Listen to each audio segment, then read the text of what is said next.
Já diziam há muito tempo que o homem é um animal racional dotado da incrível capacidade de fazer loucuras. E à medida que a cidade cresce, aumenta na mesma proporção a possibilidade de grandes incêndios ou de incêndios com vítimas. Aí, a necessidade premente da prevenção. A prevenção não pode falhar nunca.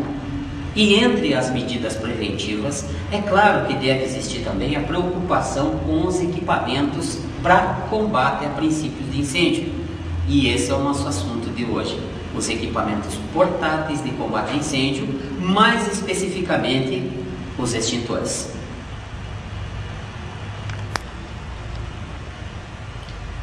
Dentre os equipamentos portáteis de combate a incêndio, talvez o mais utilizado seja o extintor de água pressurizada ou água apressurizada.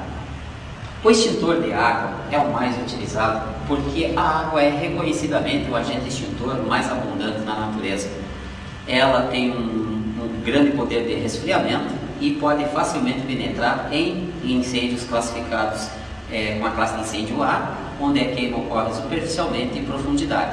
Então a água nos proporciona o combate devido em virtude dessas peculiaridades que ela tem. A unidade extintora de água é 10 litros. Algumas características devem ser levadas em consideração quanto ao extintor de água pressurizada.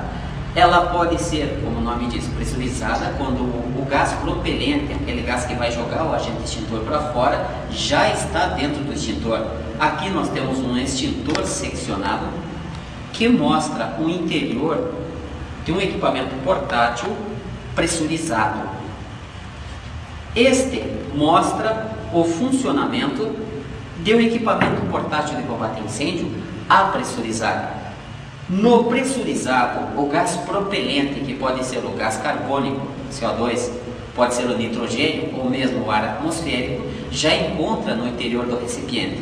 No caso do apressurizar, existe um bujãozinho externo com uma manopla que deve ser aberta e assim nós vamos proporcionar que o gás seja injetado no interior do cilindro e então ele possa ser utilizado. Então, quanto ao sistema de funcionamento, pressurizado ou apressurizado.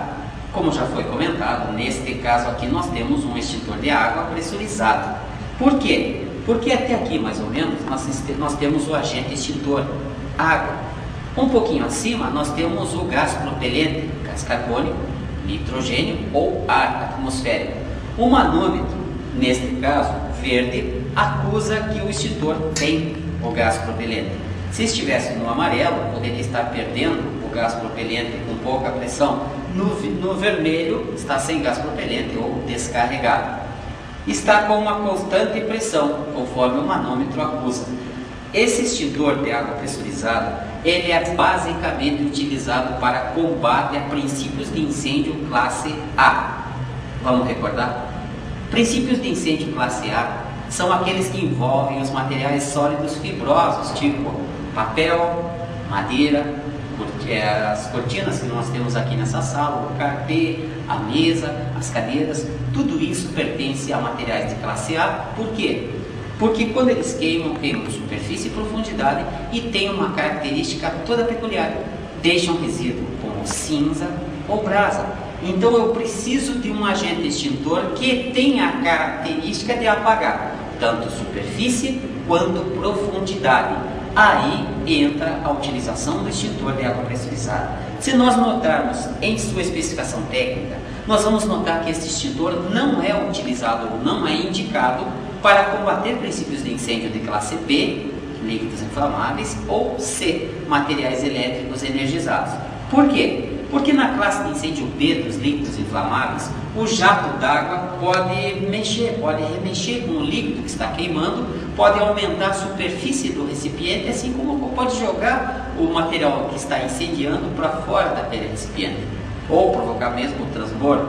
No caso de incêndios de classe C, a água é um excelente condutor de eletricidade. Por esse motivo, não é recomendável, então, para princípios de incêndio classe C.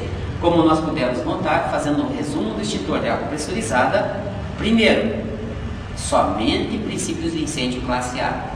Segundo, não deve ser utilizado em princípios de incêndio classe B ou C. Terceiro, ele tem um manômetro que acusa quando está em condições de uso.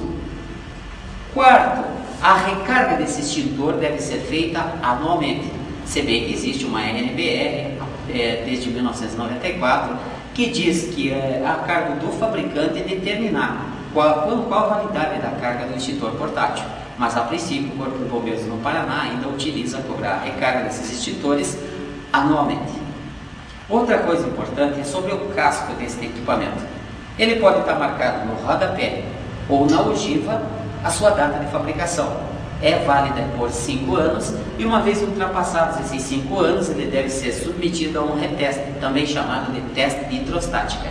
Esse teste vai nos dizer se esse equipamento tem ou não condição de ser utilizado por mais um período de 5 anos.